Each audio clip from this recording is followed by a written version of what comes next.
Muito bem. Vamos ver se está todo mundo chegando aqui para a roda de conversa. A gente pede para... Isso. Se ativar o vídeo. Olá. Olá. Olá, boa tarde. Boa tarde, Beatriz, a Fabíola, Ana Tereza, Andréia, Miriam, Olá. Adria, Charlene. Mais alguém? O Alexandre, o Paulo. Boa tarde. Boa tarde.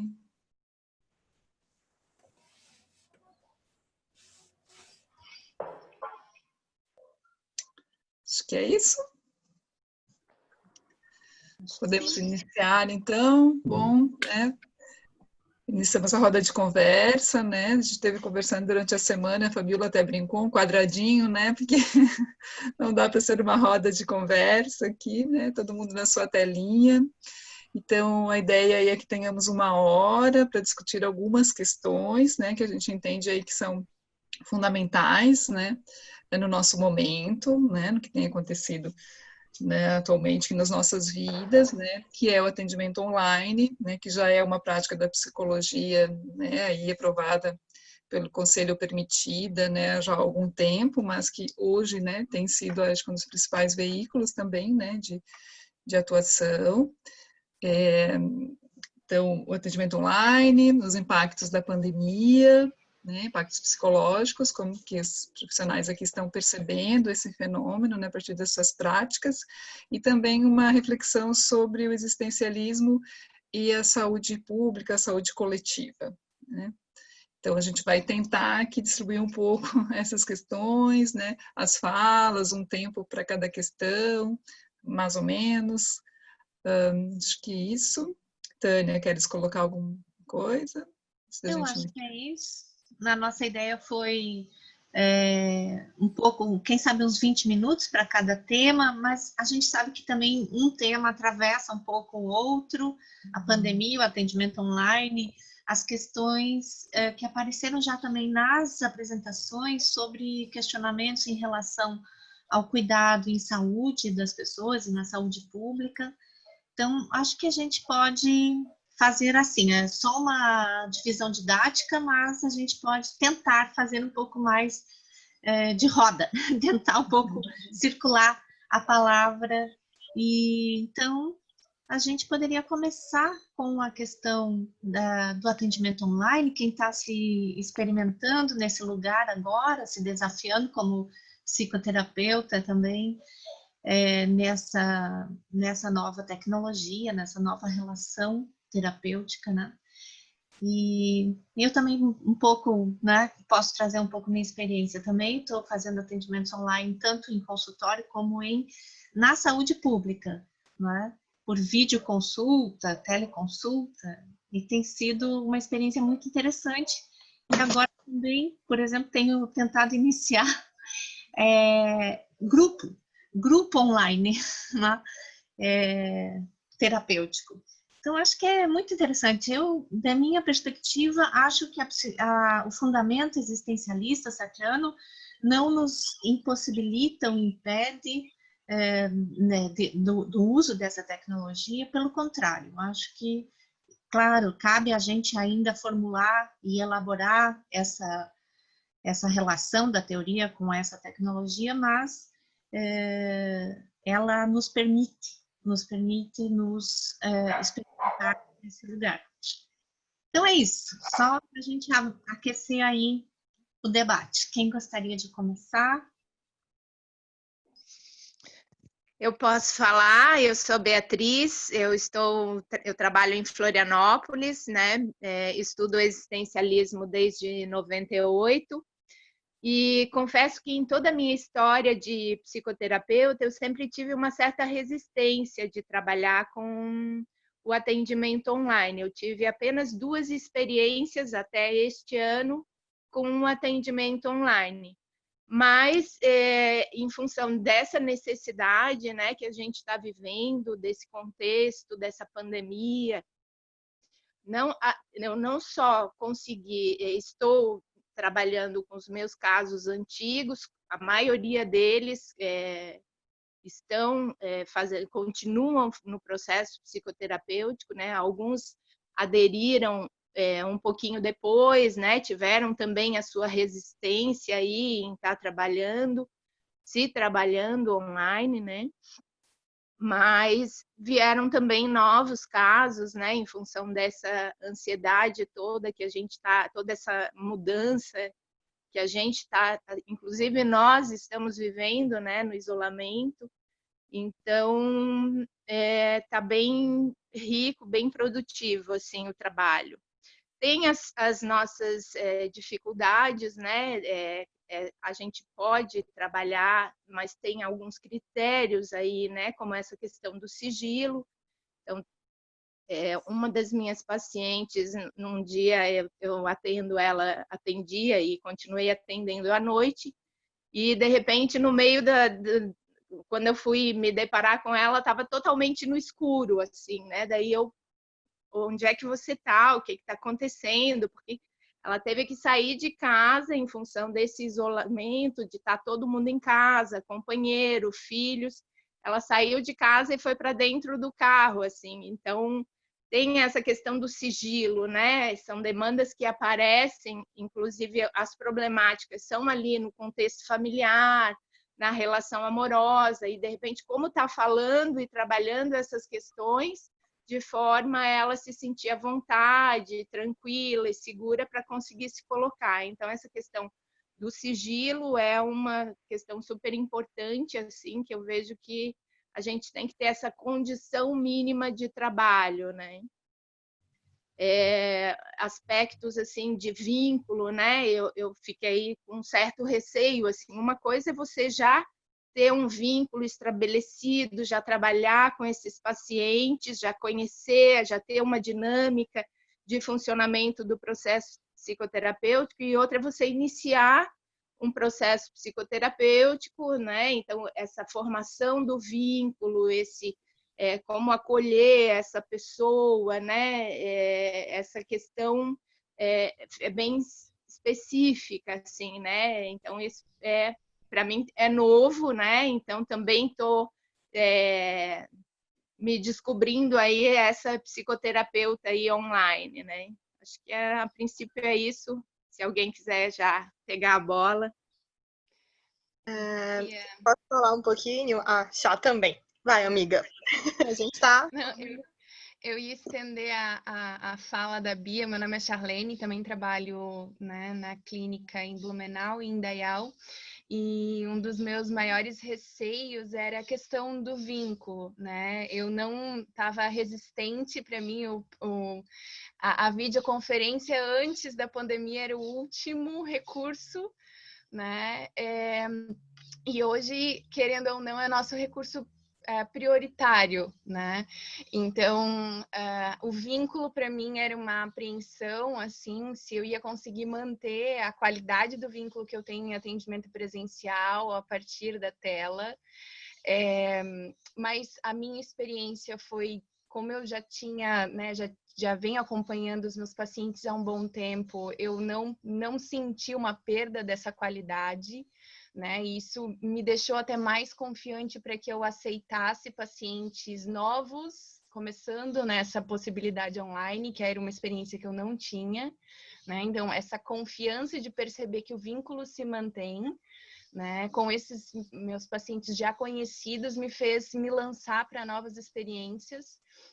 E eu gostaria de trazer a reflexão de que eu, infelizmente, em virtude dessa questão do sigilo que a Bia colocou, alguns pacientes precisam, né, por essa demanda, continuar em atendimento presencial, e a nossa rotina também dentro do consultório se alterou. A gente usa máscara, a gente, né, não toca mais no paciente. Então, ali eu também senti uma diferença no trabalho, né? Mesmo no trabalho presencial, agora a expressão fica só no olhar, né? E a gente, né, não tem mais essa demonstração de afeto, a gente tem que manter o distanciamento, então também existe um impacto na nossa rotina de atendimento pessoal que tem que ser considerada, né? Assim como no online que a gente está enquadrado aqui, né?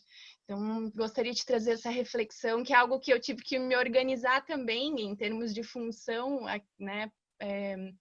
De terapeuta, de psicóloga ali, nesse novo comportamento e ritual dentro do consultório, né?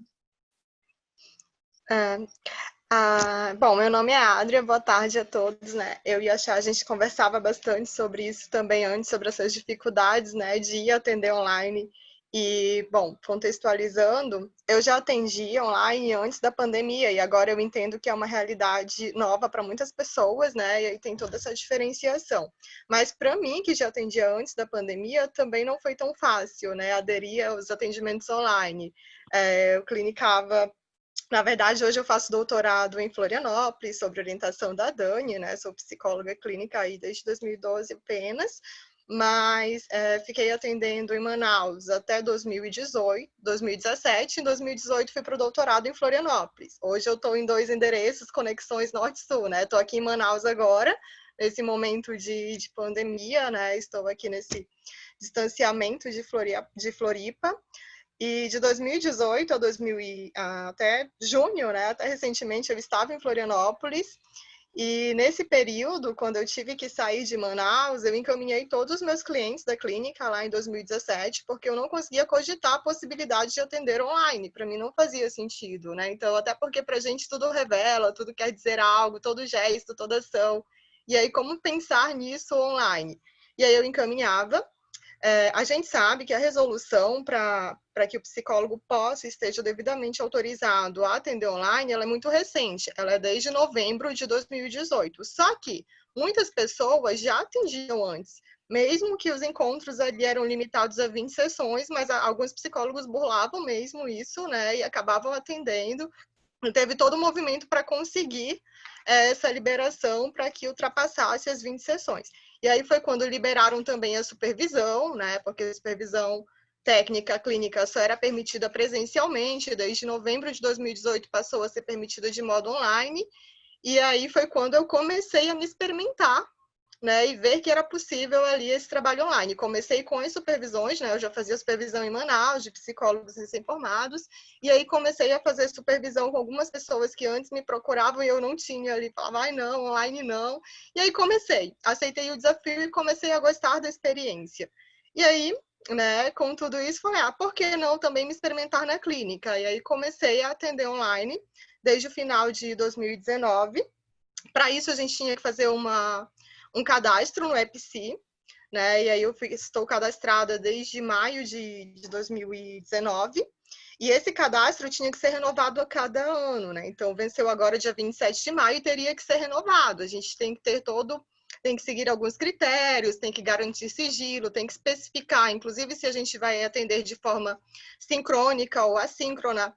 E, claro, que para mim eu só conseguia ver a possibilidade de atender de forma sincronizada, as duas pessoas online, já é difícil, né? Então, imagina atender por e-mail, por mensagens, que é uma possibilidade autorizada pelo conselho, que para mim já é um pouco mais difícil, mas ainda assim é algo que a gente tem que pensar, principalmente quando eu lembro aqui de algumas situações da região que eu estou, né, que tem toda a minha formação, que é o Amazonas, onde a gente tem cidades no interior, onde a conexão é muito ruim, muito estável. Se a pessoa precisa de atendimento, essa forma de ser atendida por e-mail, né, ou por mensagens, não em tempo real, é uma possibilidade para ela, mas que aí já tem algumas limitações para a gente também, né, dentro do existencialismo, enfim.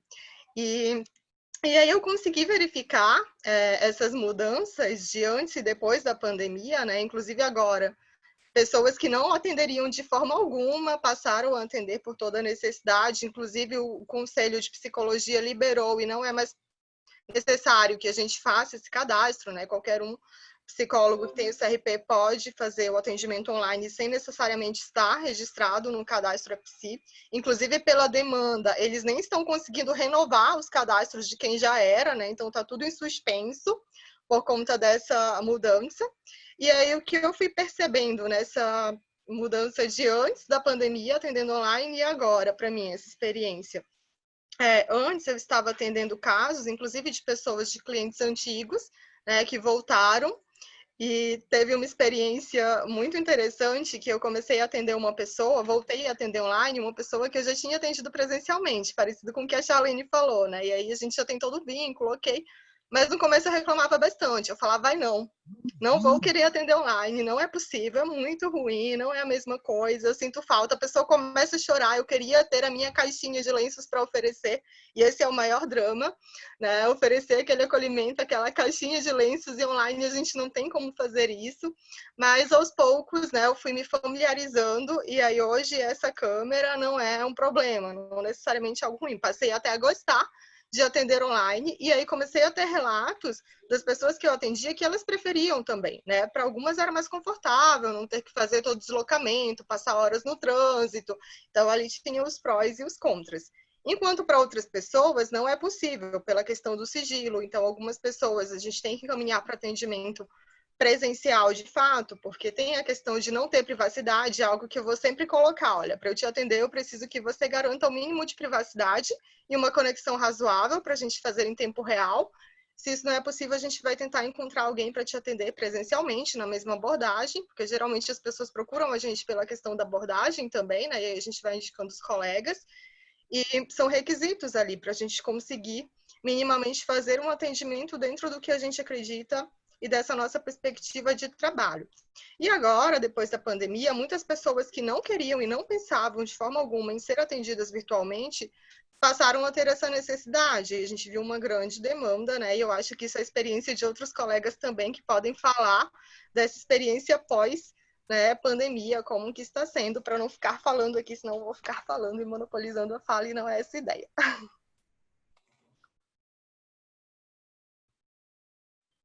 Interessante essa ideia, né? De que essa constatação, né, de que toda forma, a forma de vínculo, né, ela se altera, né, seja no atendimento presencial, como diz a Charlene, com máscara e tal, né, ou seja virtualmente, né.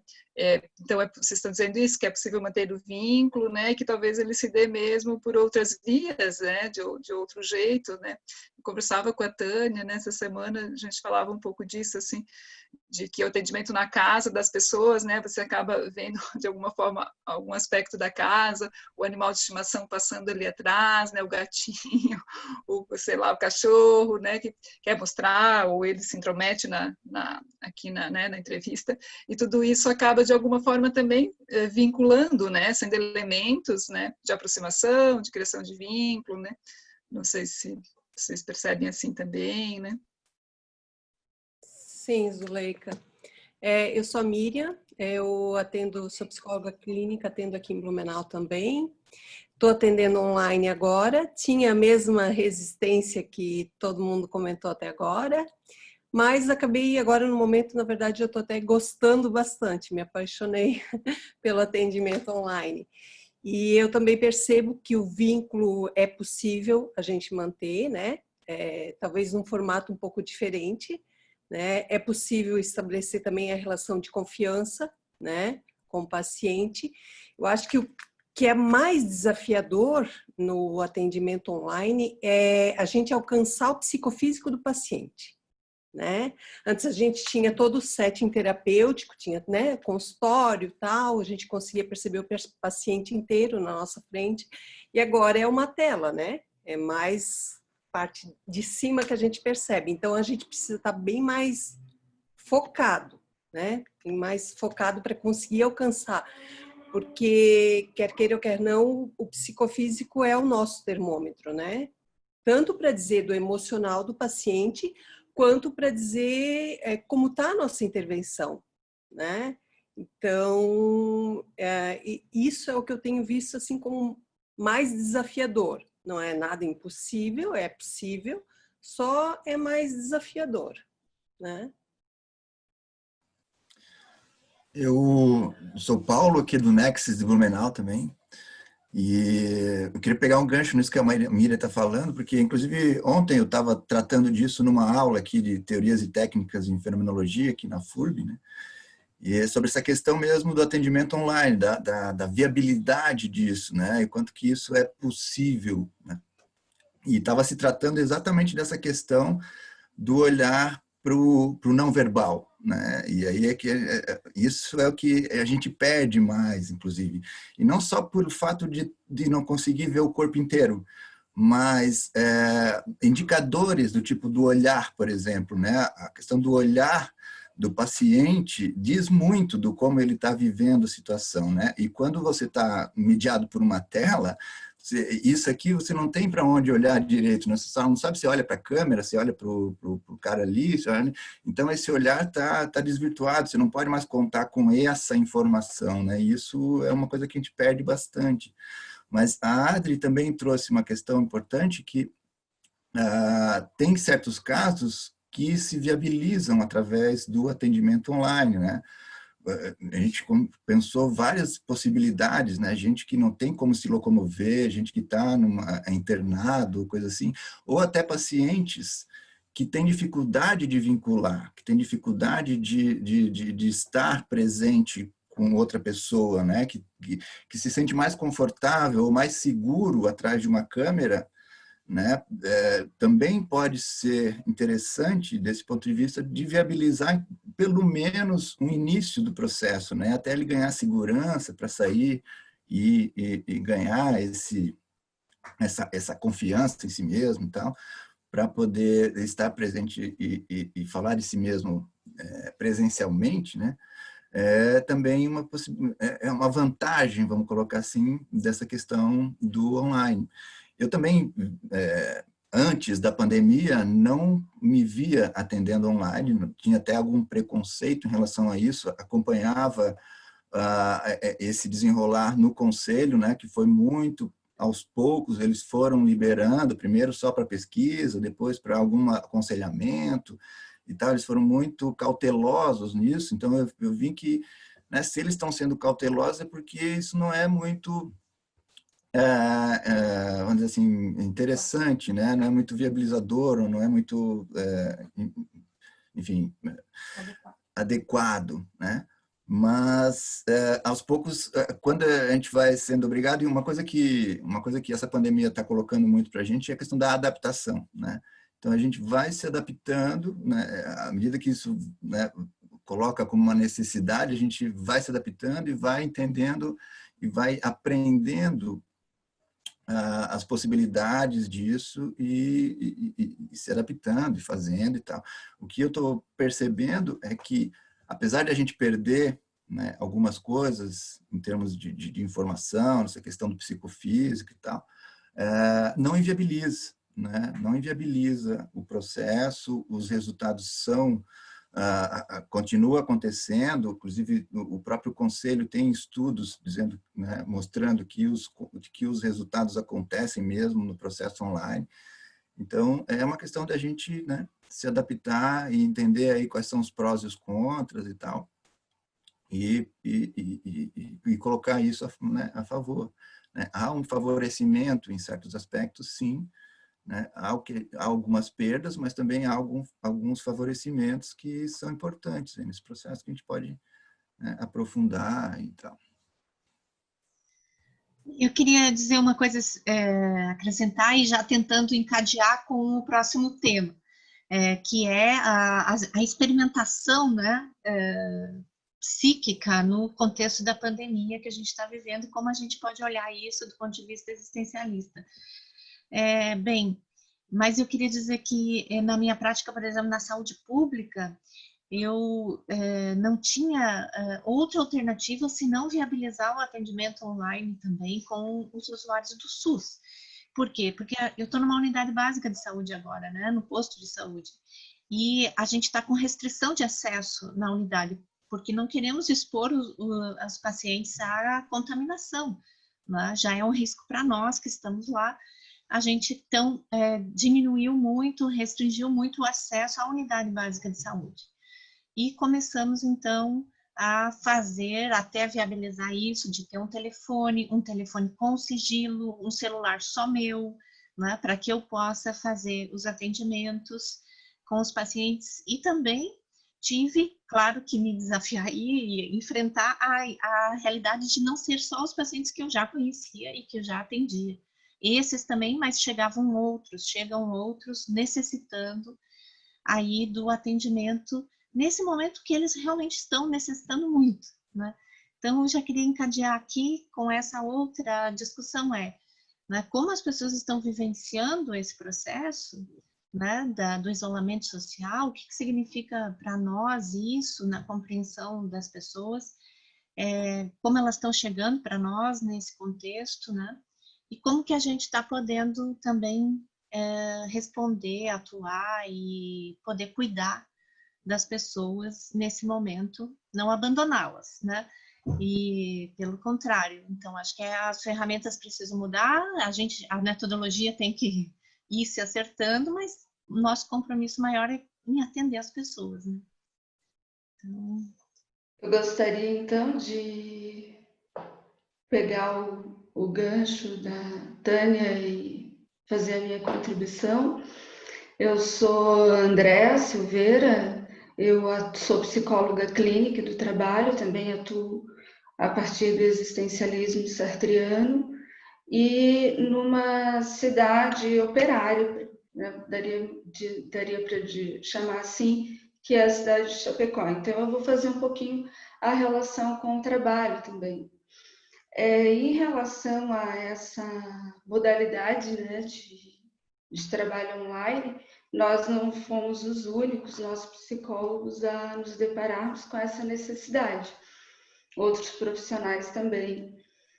E não somente, pelo menos é o que eu tenho observado, não somente pelo fato do isolamento ser estar posto para nós como uma necessidade, mas também porque muitas pessoas elas voltam a trabalhar e precisam voltar para o isolamento quando há indicação de transmissão ou de alguém testando positivo no seu local de trabalho. Essa condição ela vai gerando, a gente vai, acho que talvez até um pouco óbvio, mas ela vai gerando medo, né? O medo de perder o emprego. E quando a pessoa mesmo afastada do trabalho por conta da contaminação, por exemplo, da iminente contaminação, mesmo assim ela faz o trabalho dela remoto, né? Ela trabalha em casa, mesmo assim ela se experimenta muitas vezes insegura em relação a esse trabalho, né? E o que acontece muito, e tem acontecido muito, é o aceleramento, que é um fenômeno bem típico do trabalho. Trabalha mais e mais e mais para poder mostrar que está trabalhando. E isso também tem outras consequências. Tem a fadiga, por exemplo. Então, a pessoa está trabalhando em casa e começa a entrar em fadiga. É algo interessante para a gente refletir e para as pessoas pensarem também do que elas estão fazendo, né? Se situarem nessa relação aí com o trabalho. E em relação, mas por um outro lado, também não ocorre só o aceleramento. Muitas pessoas se depararam com uma certa desaceleração. Eu não sei se alguém aqui já está vivendo isso, viveu isso, está acompanhando com os seus pacientes. Ou seja, a pessoa perde a rotina, por um lado, ou ela fica um tempo mais tranquila, porque estava trabalhando muito antes da pandemia. E outro ponto que a gente tem observado bastante é a inviabilização. A pessoa não consegue, no seu cotidiano,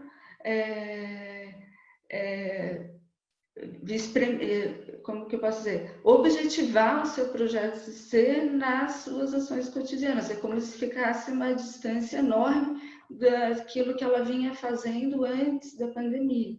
Eu acho que isso talvez a gente esteja observando em muitas das pessoas que nós estamos atendendo. Então, eu queria falar um pouco disso, não vou me estender mais, né? e passar aí a palavra para a próxima colega ou para o próximo colega e agradecer as organizadoras, né, por essa oportunidade maravilhosa que todos nós aqui estamos tendo. Então, vou pegar a palavra. Eu sou a Juliana Alves, atendo aqui em Blumenau, faço parte também do Nexus. E primeiro gostaria de parabenizar, né, os organizadores do evento, está excelente. E essa é a vantagem também do online, né? A pandemia proporcionando um evento como esse. Assim como vem mostrando que é possível, né, os atendimentos online, também é possível os eventos, né? E aí, pegando o gancho, essa questão dos efeitos da pandemia, né? Eu atendo desde profissionais da área da saúde, operários, né, professores, profissionais da área do jurídico, né, que também estão trabalhando home office.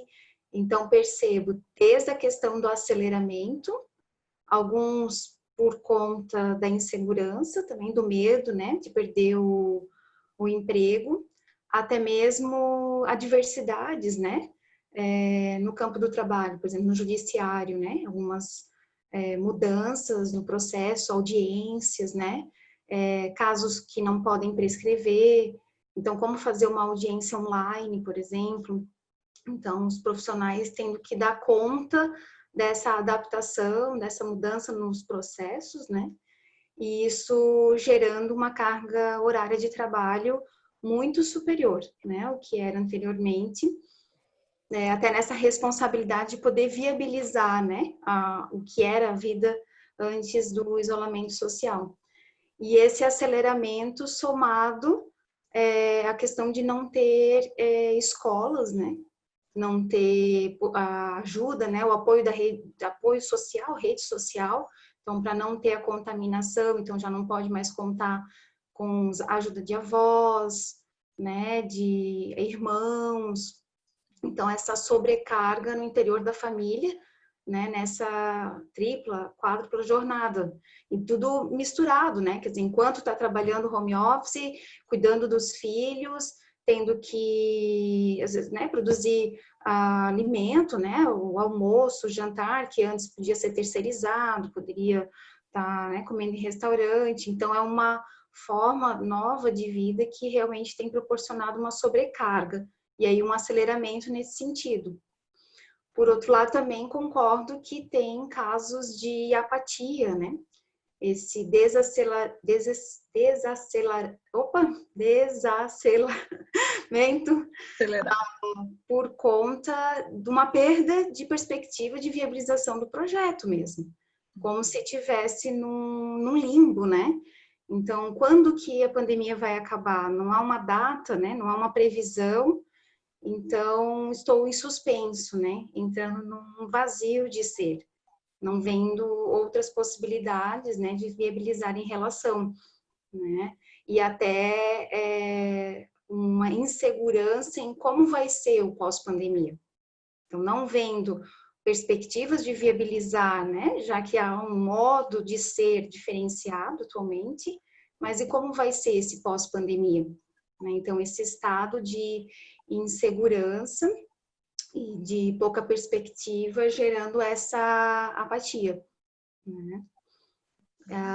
Então, isso em relação né, por exemplo, professores, operários, mas também atendendo profissionais da área da saúde, além de uma sobrecarga extensa, né, a questão do medo daí, o medo da morte, né, de repente vir a adoecer, e não ter, né, esse controle, vamos dizer, se vai ou não adoecer, se isso vai gerar, né, uma morte ou não, né? Então, familiares, né, de profissionais da área da saúde que estão na linha de frente, né, no combate ao coronavírus. Então, esse clima de medo aí também.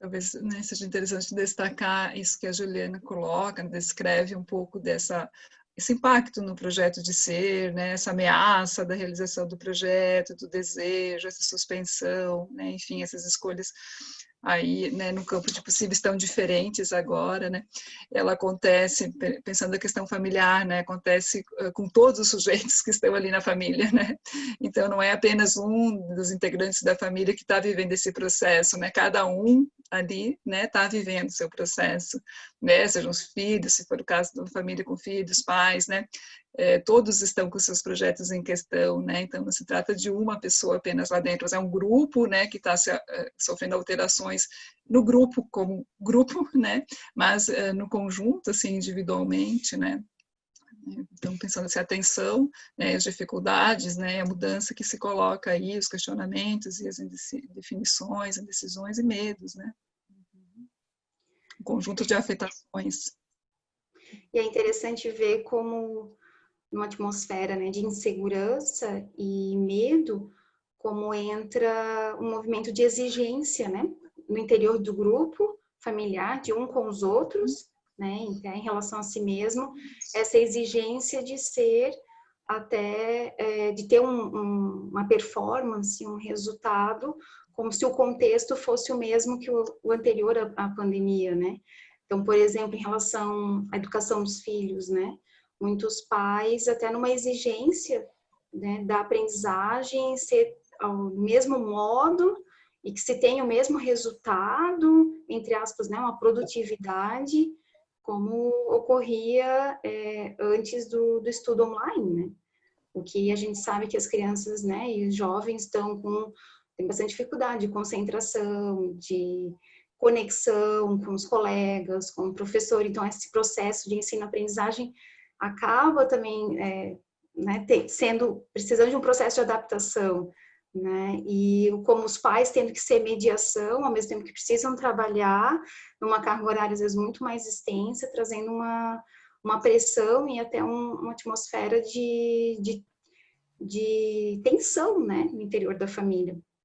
E ansiedade por conta dessa enorme exigência, autoexigência, heteroexigência.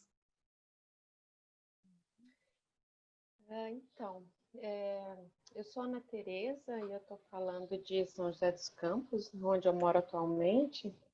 E eu queria corroborar e complementar a fala das minhas colegas sobre os efeitos psicológicos da pandemia, né? Lembrando de um conceito, mais um conceito dialético do Sartre, que é o de liberdade, né? Que é sempre circunstanciada, né? Ou seja, a nossa escolha de ser e de fazer está sempre limitada pelo contexto e pelas circunstâncias, né? Então, pensando em tempo de pandemia, essas circunstâncias ficaram muito mais limitantes e tornando o contexto mais complexo, mais desafiante, para alguns até mais do que para outros, mas bastante limitante, né, para todo mundo. E como não podia deixar de ser, essas limitações começam a atravessar, né, os projetos de ser de forma mais cerceadora e de uma forma, de repente, da noite para o dia, né? A gente não se preparou para esse momento, por mais que fosse uma possibilidade, né? E não foi somente no agir presente, no cotidiano, né, que as coisas mudaram, né? Até porque no projeto de ser também está implicada essa dimensão de futuro. E, portanto, esse desejo de futuro ele é afetado crucialmente, né? Ou seja, como a Juliana falou, é como se a vida ficasse em suspenso, né? E transcender essa condição de uma vida que está em suspenso, por exemplo, aqui no Brasil, se complica mais ainda, porque além da gente já ter vivido 1/3, né, do ano em isolamento, o fim dele ainda não se apresenta como possível, né? Nem tão cedo, por mais que o poder público e o poder econômico insistam nas flexibilizações. Né?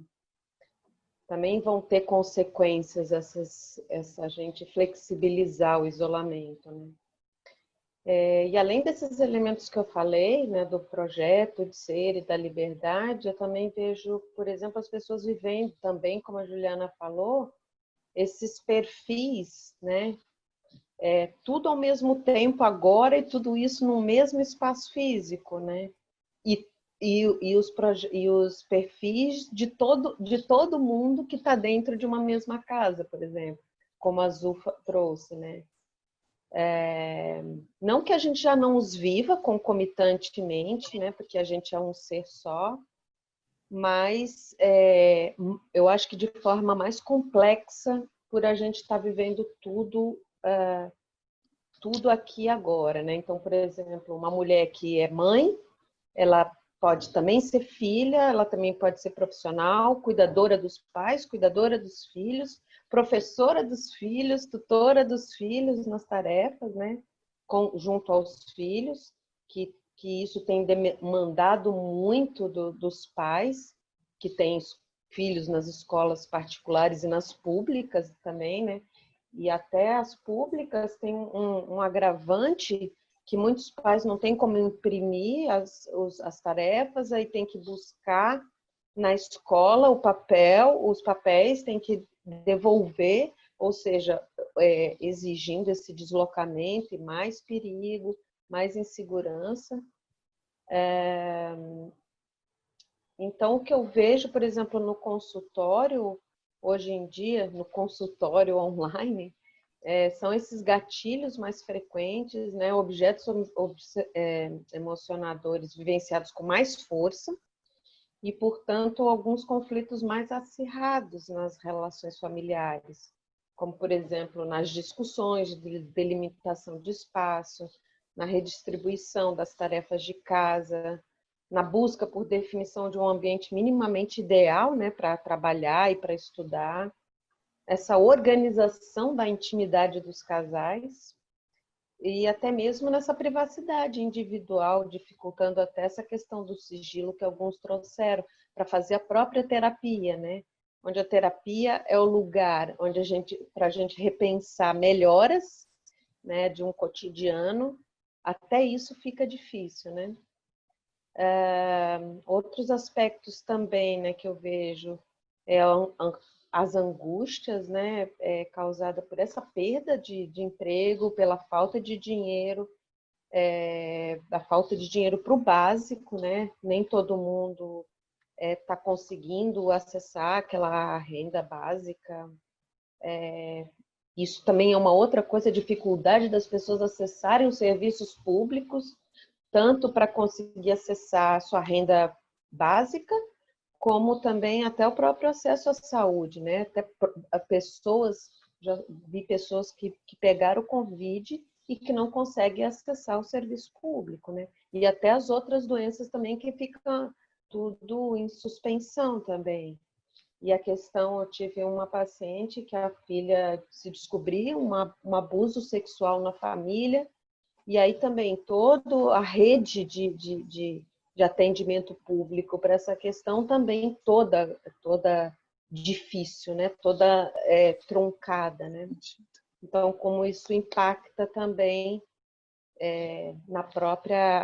no próprio sentimento de lidar com a questão, né? Porém, como a gente, para concluir a minha fala, né? Como somos sujeitos com uma consciência que se move constantemente, tentando ser aquilo que não é, a gente também está num constante movimento, devia ser, né? Mediados, obviamente, por esse mundo prático.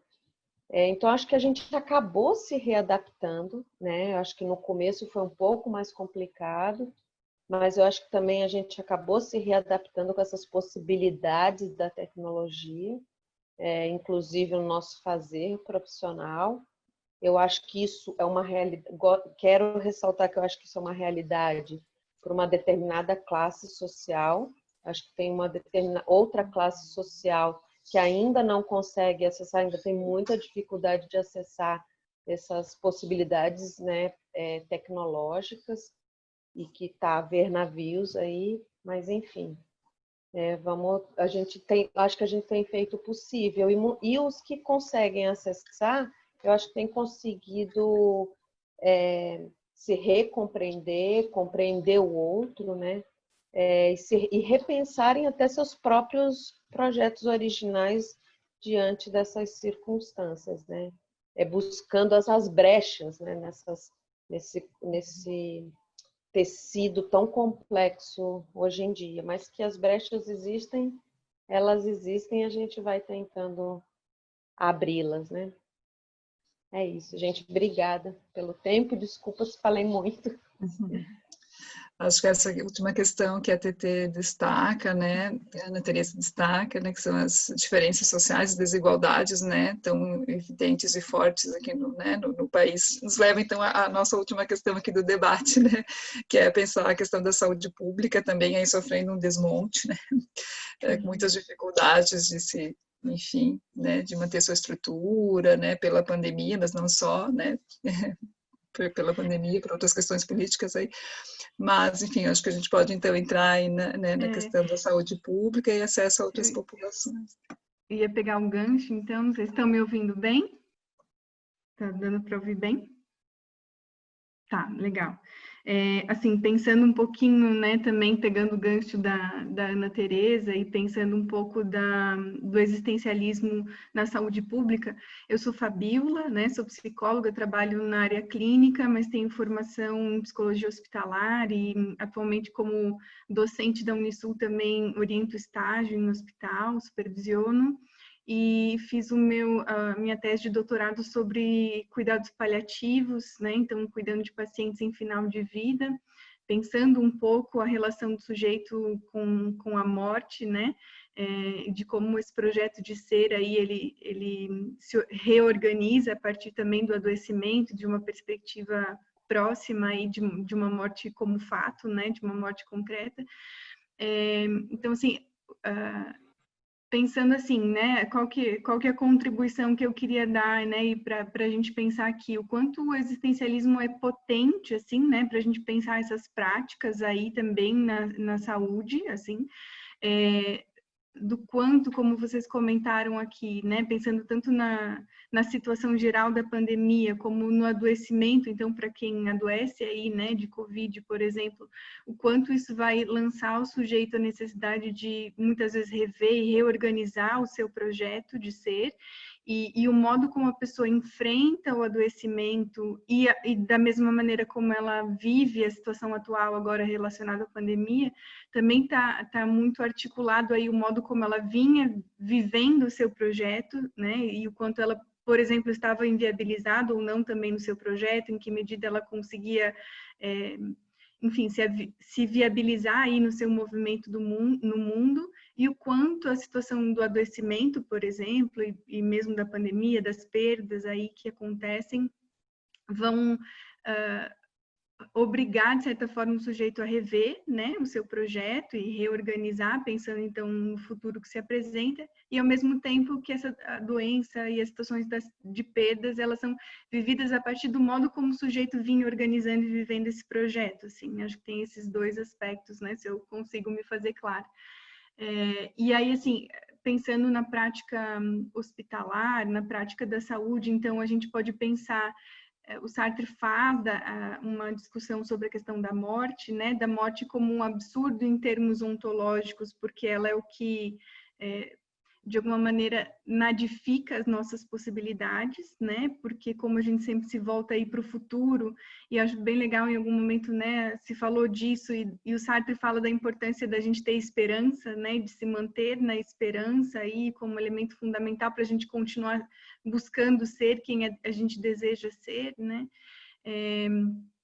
Então, assim, de como esse futuro, né, também se apresenta, né, agora, em função desse acontecimento, de como isso se apresenta também para o sujeito que adoece, então, pensando nessas práticas, pensando como esse sujeito vinha elaborando esse projeto, que então é atravessado aí pela doença, e que atravessa não só o seu projeto, mas o projeto dos demais que estão em relação fundamental com ele, nesse sociológico, por exemplo, né? E a morte, então, né, pensando Sartre, ele fala dessa nadificação de possibilidades, porque se a gente se lança para o futuro, né, se no futuro existe a morte como fato muito próximo, como que esse futuro, então, se apresenta, né? E aí, mas pensando que o que o Sartre diz, a morte, ela é um fato, mas ela, enquanto ela não acontece, ela não tira de nós a nossa liberdade de fazer escolhas. A gente não é livre para não morrer, né? Digamos assim, essa não é uma possibilidade de escolha que a gente tem, se a gente vai morrer ou não vai, mas até que a morte aconteça, a gente é livre para fazer escolhas nesse processo aí, da importância, então, de, inclusive, resgatar isso com o sujeito, né? Muitas pessoas, quando eu falo, por exemplo, do que eu estudo e mesmo das intervenções no hospital, em cuidados paliativos, as pessoas dizem, nossa, mas como que você consegue trabalhar nessa área, né? Às vezes por pensar que é doloroso e tal. E aí, nessa hora, eu penso, é o existencialismo que faz com que eu dê conta, porque justamente me faz pensar que enquanto a morte não acontece como fato, esse sujeito continua fazendo escolhas, ele continua um projeto de ser aí que se viabiliza ou inviabiliza nas suas relações, naquilo que acontece com ele, no modo como ele se relaciona com aquilo que acontece com ele. Então, sempre há possibilidades e a nossa intervenção também é muito no sentido de ampliar um campo de possibilidades que se restringe a partir do adoecimento, assim como se colocou aqui em relação à pandemia, né? Assim como se restringe também a partir da pandemia. E aí, só para complementar também, pensando na intervenção com equipes, ou então pensar um pouco, não necessariamente na intervenção, mas nessa lógica e de como as equipes atuam e de como, por exemplo, também são afetadas agora as equipes de saúde em função, né, da pandemia. O Sartre tem toda uma teoria aí de grupos, né, que ajuda a gente a pensar o quanto, por exemplo, essa equipe, enquanto grupo, é um grupo organizado ou está serializado, né, em função também de, enfim, de circunstâncias e de uma cultura organizacional, de um antropológico, de um sociológico aí também, e do quanto é possível, por exemplo, trabalhar para que essa equipe se organize enquanto um grupo organizado, tendo claro o seu projeto, né, tendo claro a função que um tem para o outro de mediação e de mediação para esse projeto comum, e aí de qual é esse projeto comum, afinal de contas, dessa equipe, né? Então, assim, queria trazer isso só para pensar um pouco as possibilidades que o existencialismo nos dá, né, enquanto teoria e com ferramentas aí para trabalhar nesse contexto da saúde, né, enfim, da saúde pública, coletiva, e pensando aí também na questão hospitalar.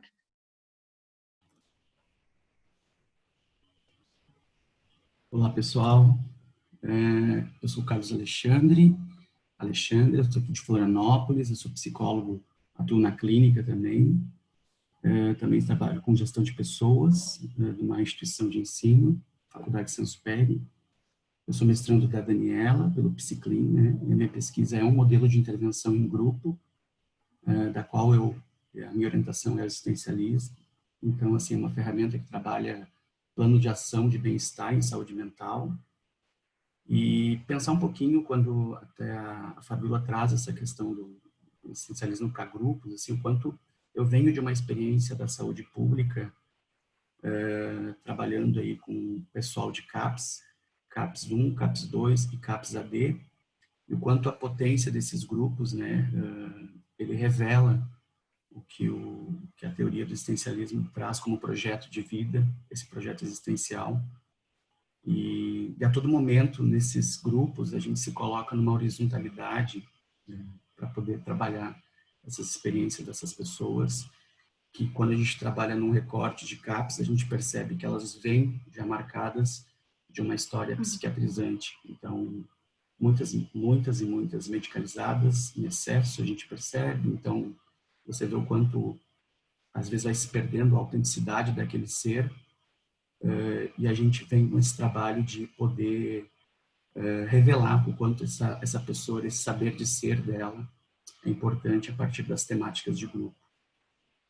Então, acho que essa saúde mental crítica da qual eu me refiro aí, acho que ela tem tudo a ver com essa perspectiva do existencialismo, de compreender o que a gente trabalha como autonomia e emancipação desse sujeito, respeitando esse saber de ser dele como sujeito no mundo, das relações.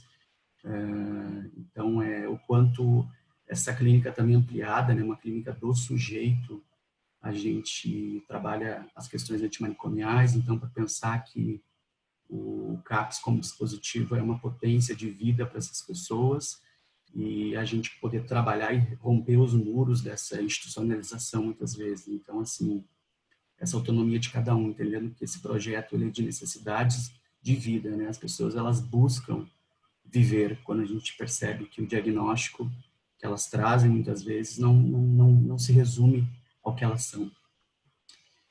Então, eu queria propor assim essa reflexão quando a gente fala de grupos, principalmente na esfera pública, de essa compreensão do lugar da doença mental a partir da perspectiva do existencialismo, de uma psicopatologia da autonomia, por sofrimento psíquico. Então, entender o que é essa, não a doença como a lógica, mas sim o sofrimento que a pessoa traz a partir do que ela está vivendo naquele momento, e poder agenciar isso como outras possibilidades, né? De futuro, de agora, principalmente a dificuldade das pessoas entenderem esse agora. E acho que a gente está vivendo isso. Acho que o debate é rico para a gente poder pensar o que a gente está vivendo realmente. Então, coisas que pareciam insuportáveis de viver, as pessoas a partir do grupo, de construção singular de cada um, acaba as afinidades tomando conta para pensar, então, não essa totalização a partir da doença, mas outras possibilidades. Então, esse projeto terapêutico da qual me refiro, que é um plano de ação para o bem-estar em saúde mental, ele é construído também a partir de um primeiro eixo, que é a esperança. Então, acho que é o primeiro tópico que a gente trabalha, entender que esperança é essa que as pessoas têm de viver, que muitas vezes as pessoas não sabem, não trazem isso na sua fala, mas o fato de estar em terapia, em psicoterapia, em grupo, já é o grande motivo da esperança. Isso vai se tornando tão claro a partir da construção desse projeto autêntico de vida, né? Então, esses encontros, eles vão, os objetos ativam gatilhos emocionais, há muita resposta aí que gera afetação, choro, mas num segundo instante a gente percebe o quanto essa consciência já purificada da relação que ele tem com o mundo, com a pessoa, para realmente ter esse projeto de vida existencial.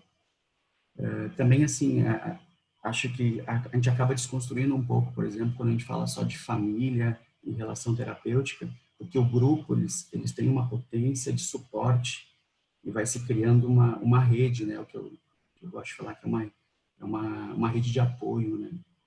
Tão forte quanto se fosse uma família. Então, as pessoas, elas desejam estar cada vez mais juntas. Acho que se cria esse vínculo grupal e isso é extremamente necessário para pensar aí todos os demais desdobramentos desse modelo clínico, né? Então, é evidente que a gente não negligencia os sintomas. Acho que isso é interessante poder falar, assim, trabalha-se o que são os gatilhos disparadores, né? O que são os sinais de alerta. Então, o que essa pessoa sente no corpo para poder pensar a sua existência naquele momento. Mas a gente também baseia o nosso trabalho muito no que são qualidades dessas pessoas, quais são essas outras possibilidades de vida que muitas vezes passa batido e as pessoas não percebem, porque estão fragilizadas, dão ao outro o poder de decidir pelas suas vidas, muitas vezes.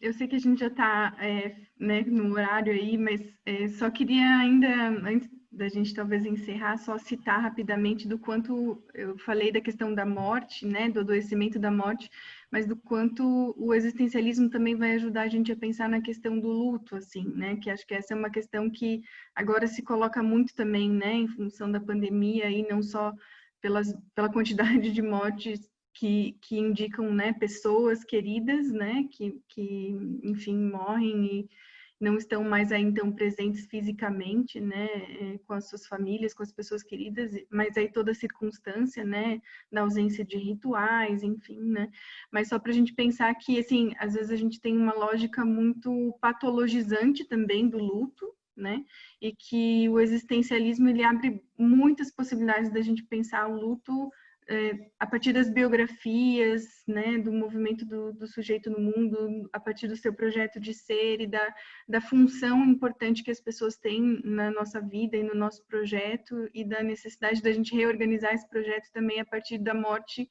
de alguém e a partir de outras perdas também, né, que acontecem. Então, só para também demarcar aqui, né, citar. Bem, gente, infelizmente teremos que encerrar, né? Tá tão gostoso. Vontade de ouvir mais, né, Tânia? E tem muitas questões aqui no chat também, né? A maioria concordando, também, né, ampliando um pouco o que vocês colocaram aqui, né, complementando ideias, explorando mais as questões, né? E tem uma pontuação também marcando isso, assim, que também é difícil para os profissionais, quanto que é difícil para os profissionais, né, para os psicoterapeutas, né, também está vivenciando, né, não só o impacto, então, né, nas pessoas, mas também no terapeuta enquanto uma pessoa, né, e no seu fazer, né, são os desafios aí que vocês estão pontuando e que eu acho que a gente vai também estar entendendo melhor, né, todo esse processo, enquanto ele for acontecendo e a gente puder fazer reflexões, avaliações, né, futuramente, né, de tudo isso. Então, é uma pena que a gente tem que encerrar, acho que daria para a gente debater muito, mas eu também achei a experiência de circular, assim, rapidamente com várias pessoas muito boa. Eu gostaria de falar muito, mas não posso. Então, eu gostaria só de marcar assim, o quanto a gente está vivendo um momento que acirra determinadas visões patológicas, patologizantes e medicalizadoras do sofrimento, né? E que nós, na psicologia existencialista, temos a missão fundamental, não só clínica como política, de combater a medicalização em excesso e a patologização, né? Nós estamos vivendo momentos em que as pessoas estão recorrendo muito a medicamentos, a automedicação, por problemas de sono, de insônia, de ansiedade, de crise, e estão se medicalizando a mil e se patologizando também, já vindo com diagnósticos, e a gente precisa enfrentar isso. E o fato de a gente abrir um canal de escuta, estar aberto e próximo e disponível para escutar, né, para acolher esse sofrimento e não deixar apenas para a medicalização correr solta. Então, queria só fechar dizendo isso. Acho que a perspectiva existencialista nos impõe também um compromisso com a saúde e a saúde pública da população também, né? Em evitar a ampliação, agravamento do sofrimento com uma armadilha chamada medicamentos e doenças, né? A gente trabalha para a saúde. Então é isso.